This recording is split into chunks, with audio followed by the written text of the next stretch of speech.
कुछ महीनों से जिस फिल्म का सारे ब्रह्मांड में शोर था वो आखिरकार रिलीज हो गई है। कैसी है सनी देओल की जाट, पता करते हैं। शॉर्ट में अगर बताना हो तो सनी देओल की फिल्म है और सनी देओल की फिल्म जैसी ही है।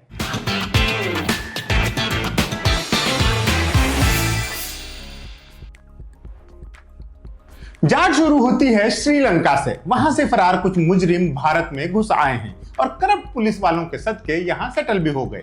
उन्हीं में एक है राणा तुंगा, जो वक्त के साथ साथ आतंक का पर्याय बनता चला जाता है। इतना क्रूर होता जाता है कि गब्बर सिंह भी शर्मा जाए। आंध्र प्रदेश के कोस्टल इलाके की जनता उसके नाम से थर-थर कांपती है। वो वहां का महाराजा है। पुलिस, प्रशासन, पब्लिक सब उसके आगे बेबस है। ऐसे महापावरफुल शख्स की भिड़ंत होती है एक जट से, एक अकेला आदमी जो उसकी सल्तनत का पंखा उखाड़ने आया है, उसके आतंक की लंका का दहन करने आया है। ये आदमी कौन है ये किसी को नहीं पता, ना राणा तुंगा को, ना उसके भाई सोमुलू को, ना उसकी पत्नी भारती को, ना करप्ट पुलिस वालों को, ना सीबीआई अफसर को, ना गांव वालों को और ना ही फिल्म देख रही जनता को। इस शख्स की आइडेंटिटी पर से पर्दा क्लाइमैक्स में जाकर उठता है। बहरहाल उस क्लाइमैक्स तक पहुंचने तक जाट आपको कहीं कहीं बढ़िया एक्शन देती है तो कहीं ओवर एक्टिंग का कड़वा सिरप पिलाती है। यही इस फिल्म का सार है।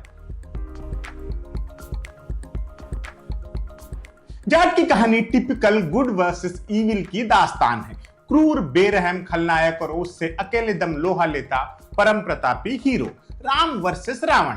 हमारा विलन श्रीलंका से आया है। कोई हैरानी नहीं कि हीरो की सिंबॉलिक एंट्री अयोध्या शहर से होती है और बैकग्राउंड में बज रहा होता है एक महाकैची गाना, ओ रामा श्री रामा। कोई डाउट न रह जाए इसलिए राणा तुंगा रावण की पूजा भी करता मिलेगा और एक कैमरा एंगल से उसका सिर रावण के 10 सिरों में से एक लगेगा भी। इसके बाद भी आपको कोई शक हो कि राणा तुंगा ही आधुनिक रावण है तो उसकी पत्नी महिला पुलिस वालों को ये फैक्ट मुंह से बोलकर भी बताएगी। इतनी शिद्दत से ये फैक्ट एस्टैब्लिश करने के बाद तो फिर बस महासंग्राम ही बचता है जो पूरी फिल्म चलता रहता है।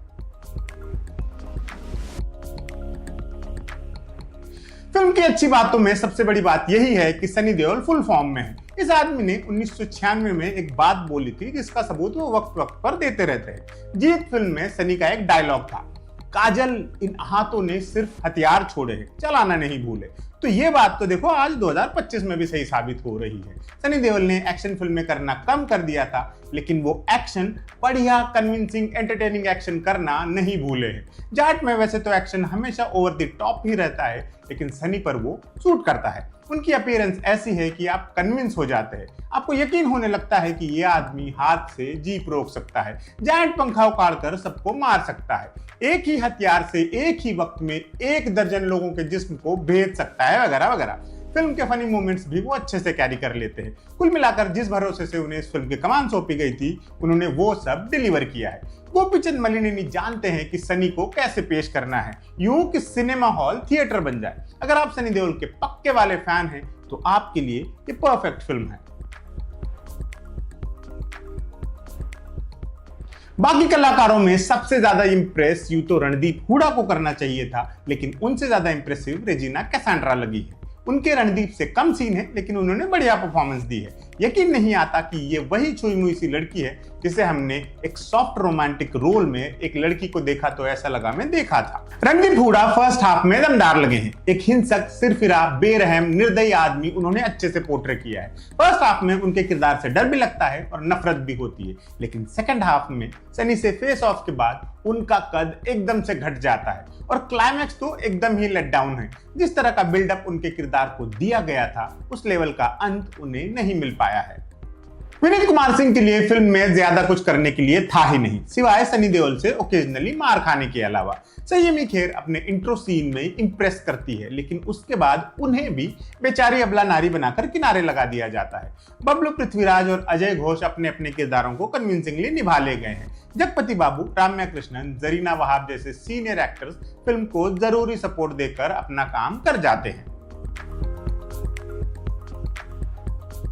फिल्म की खामियों के खाते में एक तो यही बात है कि हीरो के अलावा बाकी किरदार लिखने में कोई खास मेहनत नहीं की गई है। इसीलिए ऐसे ब्लंडर हुए हैं कि जिस आदमी के आतंक से पूरा इलाका थर्राता है उसकी हकीकत से लोकल चौकी की महिला पुलिस टीम एकदम अनजान है। यह हाल तब है जब सब इंस्पेक्टर विजया लक्ष्मी के मोबाइल में उस शख्स का नंबर उसके नाम के साथ सेव है।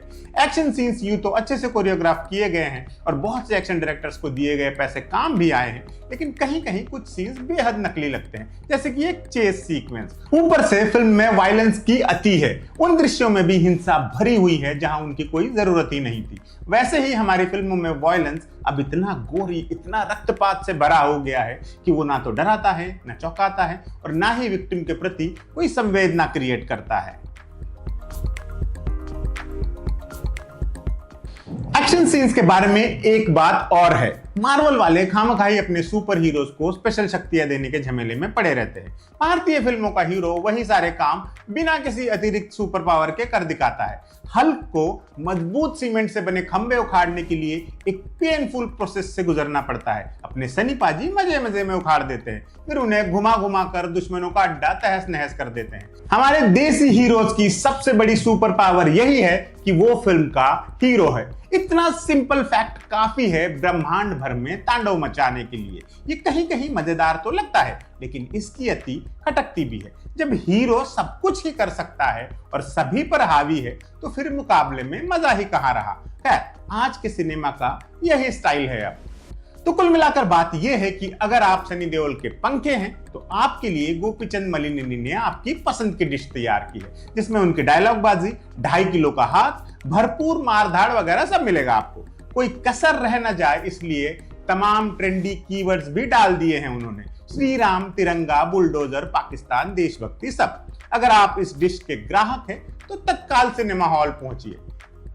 एक अंतिम बात और, अगर सनी पाजी कहीं इडली खा रहे हो तो उनके आसपास से न गुजरे। गुजरना पड़ भी जाए तो कोशिश करें कि उन्हें धक्का ना लगे, और खुदा ना खास्ता धक्का लग ही गया तो तत्काल बेहिचक सॉरी बोलकर मामला रफा दफा कर ले। नमस्ते।